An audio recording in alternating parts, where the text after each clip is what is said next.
Buenas tardes, nosotros estamos aquí para desarrollar el módulo de Fundamentos Contables 1. Este módulo está compuesto por una serie de temas que van desde la clasificación de las empresas, las generalidades de la contabilidad, que es la cuenta, las clasificaciones de las cuentas, el asiento contable, los libros principales y auxiliares y los principios de contabilidad generalmente aceptados. No obstante, nosotros nos encontramos aquí para desarrollar el tema 1, denominado clasificación de las empresas. Las empresas se pueden clasificar de distintas maneras, entre ellas, de acuerdo con su constitución legal, en persona o capital, por las actividades que realizan en industriales, comerciales y de servicios, por el origen de su capital, en públicas, privadas o mixtas, por el volumen de sus operaciones, magnitud o complejidad en pequeñas, medianas y grandes, por su cualidad económica en unidades de producción o unidades de consumo y según su régimen administrativo en autónomas y no autónomas. Pero antes de desarrollar cómo se clasifican las empresas, vamos a definir qué es una empresa. Una empresa es una entidad económica de producción que combina el capital, que son aquellos aportes de los socios o accionistas, el trabajo, ya que está comprendido por la mano de obra calificada o no y por los servicios profesionales o especialistas o independientes de todas las personas que contraten, y los recursos, donde ahí podemos encontrar desde las maquinarias, la capacidad instalada, las instalaciones, el edificio, todo lo que compone la empresa. Estos factores de producción o esta combinación es lo que nos va a permitir producir los bienes y servicios que se van a comercializar en el mercado al que pertenezca dicha compañía. Ya que sabemos que es una empresa o una entidad económica, entonces podemos empezar con su clasificación. Para empezar por la clasificación, vamos a empezar de acuerdo con su constitución legal, que podemos clasificarlas en persona o capital. Como personas, las sociedades de personas tienen como principal característica que sus sociedades están compuestas por una sola persona o un número pequeño de socios, los cuales tienen su responsabilidad de forma ilimitada, es decir, que con sus patrimonios van a hacerle frente a todas las obligaciones que haya hecho la empresa o a aquellos individuos que hayan sido perjudicados por las acciones que realice la empresa. Mientras que las sociedades de capital, a diferencia de las sociedades de personas, tienen un número de socios generalmente más grande, incluso pueden incluir la figura del administrador, sea este accionista o no, tienen un capital social y, más importante aún, la muerte, la quiebra o la inhabilitación de cualquiera de sus socios no significa o no va a impactar el funcionamiento de la compañía o de la empresa. Entonces, de acuerdo con el capital, las empresas se encuentran clasificadas o están fundamentadas en el artículo 201 del Código de Comercio venezolano. Pero antes de empezar a verla, hacemos un breve paréntesis para comentarles acerca del Código de Comercio. ¿Qué es el Código de Comercio?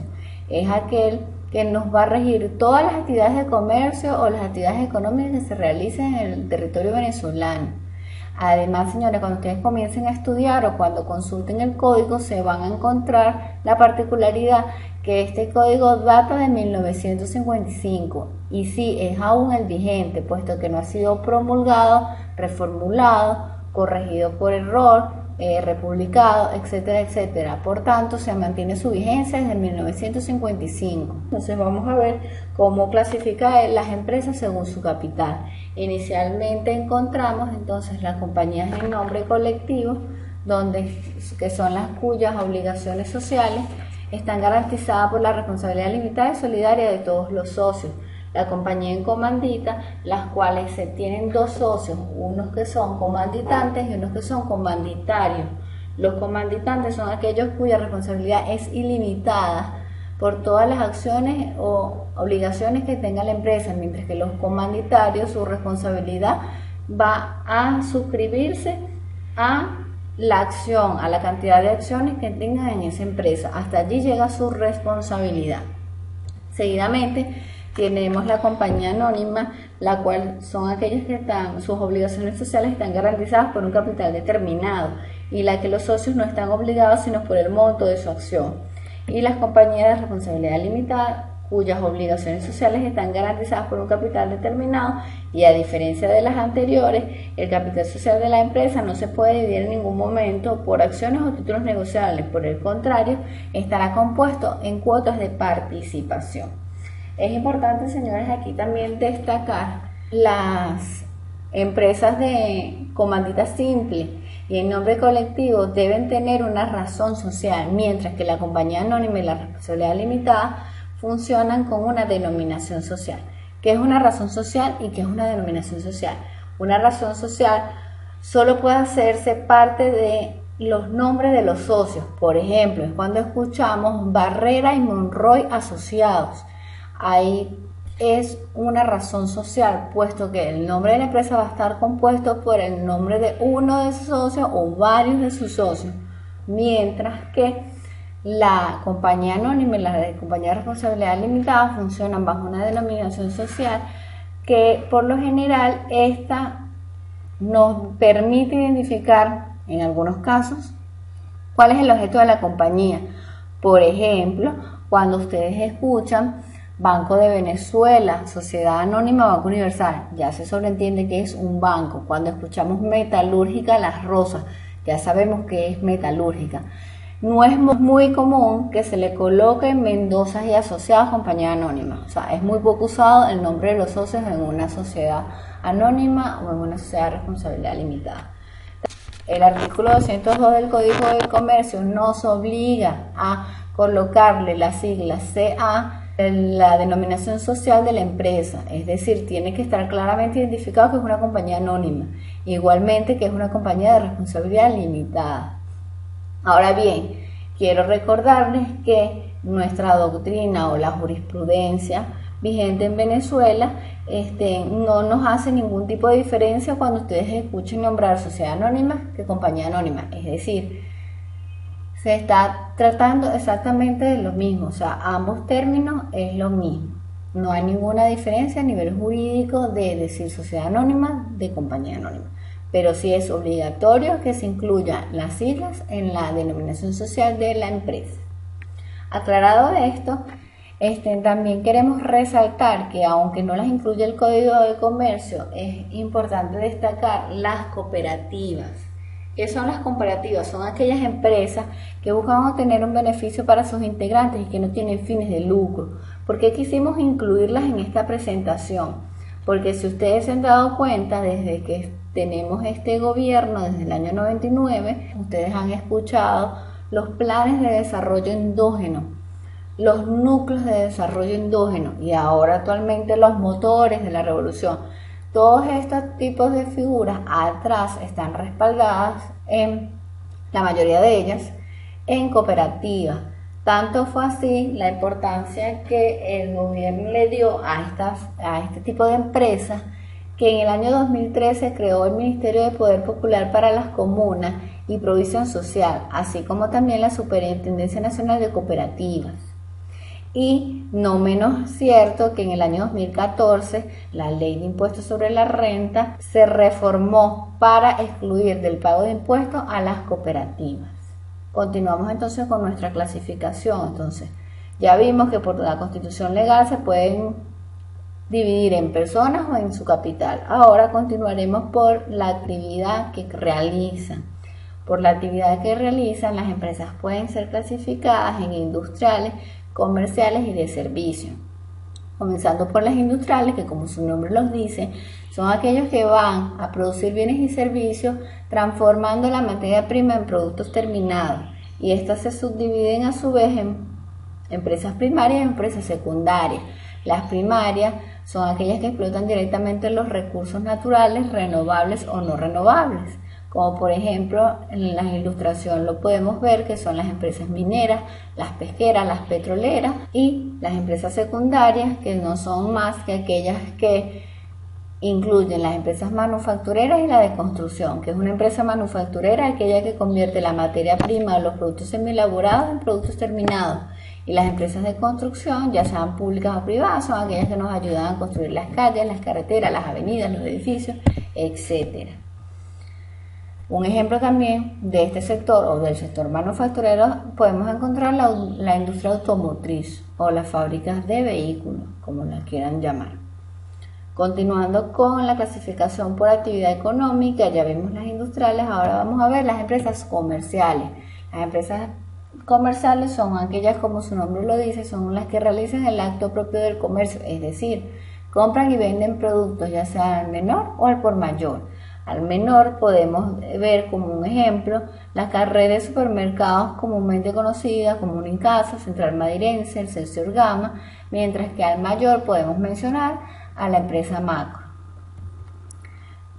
Por último, en este tipo de clasificación encontramos a las empresas de servicio, que son aquellas que ofrecen, valga la redundancia, un servicio para satisfacer la necesidad de un tercero.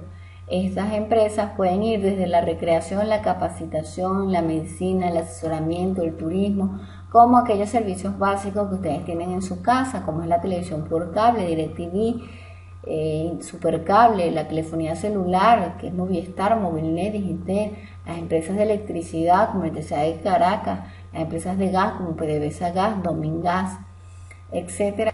Y no menos importante, por lo cual las quisimos resaltar, por la importancia que tienen en la economía, que es un banco, es una empresa que capta de un sector excedentario de fondos dinero en forma de depósitos, ya sean cuentas de ahorros, cuentas corrientes, y los coloca o se los da a un sector deficitario de fondos a través de créditos o préstamos para diversas actividades de la economía. Es decir, es una empresa que capta depósitos y coloca préstamos, entre muchos otros servicios que presta la banca, pues su función principal es crear el valor de dinero en el tiempo. Por el origen de su capital. En el origen de su capital encontramos que las empresas se pueden clasificar en públicas, privadas o mixtas.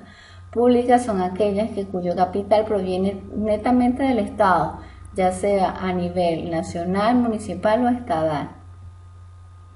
Como por ejemplo podemos ver Abastos Bicentenarios, Agropatria, Banco de Venezuela. En las empresas privadas, como su nombre lo dice, su capital proviene de particulares distintos del Estado venezolano. Un ejemplo es las empresas Polar, el Banco Provincial, el Benevisión. Y las empresas mixtas, como su nombre lo dice, el capital proviene tanto una parte de particulares y una parte del Estado. Un ejemplo de este tipo de empresa es la planta de ensamblaje Chery de vehículos. Continuando con nuestra clasificación, ahora vamos a hablar de acuerdo con el volumen, la magnitud y la complejidad, donde las empresas podemos clasificarlas en pequeñas, medianas y grandes empresas. ¿Cómo saber que una empresa es mediana, es grande, es pequeña? Ante esta duda, los principios de contabilidad de situación general en Venezuela, conocidos como BEMNIF, específicamente en la BEMNIF número 0, se establecieron una serie de parámetros para decidir cuándo una empresa sería pequeña o mediana. Estos parámetros los vamos a leer a continuación. En el sector industrial, las empresas que no superen más de 250 trabajadores y un ingreso neto de 750.000 unidades tributarias se van a conocer como pequeñas o medianas empresas. En el sector comercial, aquellos que no posean más de 500 trabajadores y tengan 1 millón de unidades tributarias como ingreso neto se van a conocer como pequeñas o medianas empresas. En el sector de servicio, aquellas que no tengan más de 100 trabajadores y que su ingreso neto al año no superen las 500.000 unidades tributarias, entonces la colocaremos en este mismo rango. Y por último, en el sector agrícola o pecuario, aquellas que no tengan más de 50 trabajadores y un ingreso neto de 300.000 unidades tributarias, entonces serán clasificadas como pequeñas y medianas empresas. Por ende, o en consecuencia, todas aquellas que superen los parámetros que vimos en esta tabla establecida o estipulada en la BEMNIF número 0 se consideran grandes compañías. Adicionalmente, queremos hacerle mención a las microempresas. En nuestro país existe la figura del microempresario desde hace un buen tiempo, ¿Qué es una microempresa? Es aquella que se caracteriza por no tener más de 10 trabajadores y un ingreso anual de 9.000 unidades tributarias. Son unidades productivas de menor escala, están ubicadas en un sector determinado. Señores, por ejemplo, cuando ustedes ven en un pequeño abasto, en una barriada popular, o un señor chichero, o una señora que se dedica a la orfebrería, vende collarcito, vende pulserita, al señor que es taxista, todo esto son microempresarios.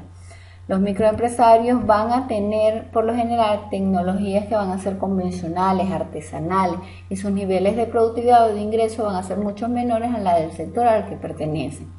Sin embargo, quisimos resaltarlo porque por su importancia, desde el año 2001 se promulgó la Ley de Creación y Estímulo para el Desarrollo del Sector Microempresario, y ese mismo año la Ley General de Bancos, hoy conocida como Ley de las Instituciones del Sector Bancario, fue reformulada para incluir o establecer y obligar a los bancos o a las empresas del sector financiero a destinar el 3% de su cartera bruta a créditos para el sector microempresario.